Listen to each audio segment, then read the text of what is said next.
সবাইকে নমস্কার। আজ তোমাদের আর একটি গল্প শোনাতে চলেছি, সুকুমার রায়ের টাকার আপদ।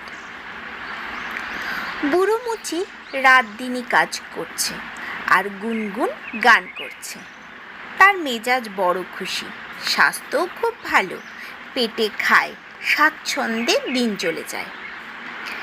তার বাড়ির ধারে এক ধনী বেনে থাকে।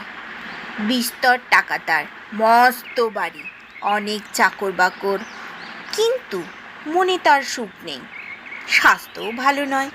মুচির বাড়ির সামনে দিয়ে সে রোজ যাতায়াত করে আর ভাবে, এই লোকটা এত গরিব, তাও রাত দিনই আনন্দে গান করছে, আর আমার এত টাকা করি, আমার একটু আনন্দ হয় না মনে?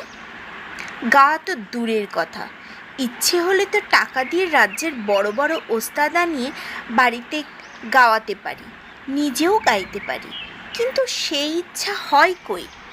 শেষটায় একদিন সে মনে মনে ভাবল যে এবার যখন মুচির বাড়ির সামনে দিয়ে যাব, তখন তার সঙ্গে এ বিষয়ে কথাবার্তা বলবো। পরদিন সকালেই সে গিয়ে মুচিকে জিজ্ঞাসা করল, কি হে মুচি ভায়া, বড় যে ফুর্তিতে গান করো, বছরে কত টাকা রোজগার করো তুমি? মুচি বলল, সত্যি বলছি মশাই, সেটা আমি কখনো হিসেব করিনি। আমার কাজেরও কোনোদিন অভাব হয়নি, খাওয়া পড়াও বেশ চলে যাচ্ছে, কাজেই টাকার কোনো হিসাব রাখবারও দরকার হয়নি কোনোদিন। বেনে বলল, আচ্ছা, প্রতিদিন কত কাজ করতে পারো তুমি? মুচি বলল, তাও কিছু ঠিক নেই, কখনো বেশি করি, কখনো কম করি।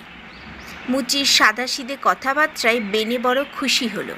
তারপর একটা টাকার থলি নিয়ে সে মুচিকে বলল, এই নাও হে, তোমাকে এই 100 টাকা দিলাম, এটা রেখে দিও, বিপদে আপদে সুখে বিসুখে সময়ে অসময়ে কাজে লাগবে। মুচির তো ভারী আনন্দ, সে সেই টাকার থলেটা নিয়ে মাটির তলায় লুকিয়ে রেখে দিল। তার জীবনে সে কখনো একসঙ্গে এতগুলো টাকা চোখে দেখেনি। তার মনে হতে লাগলো, ওই বুঝি চোর আসছে।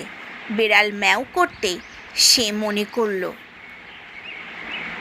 এই রে, আমার টাকা নিতে এসেছে। আস্তে আস্তে তার ভাবনা আরম্ভ হলো। দিনের বেলা বেশ ছিল, রাত্রির হতেই তার এসব কথা মনে হতে লাগলো। শেষটাই আর তার সহ্য হলো না। টাকার থলিটা নিয়ে সে ছুটে বেনের বাড়ি গিয়ে বলল, এই রইল তোমার টাকা, এর চেয়ে আমার গান আর ঘুম ঢের ভালো। নমস্কার।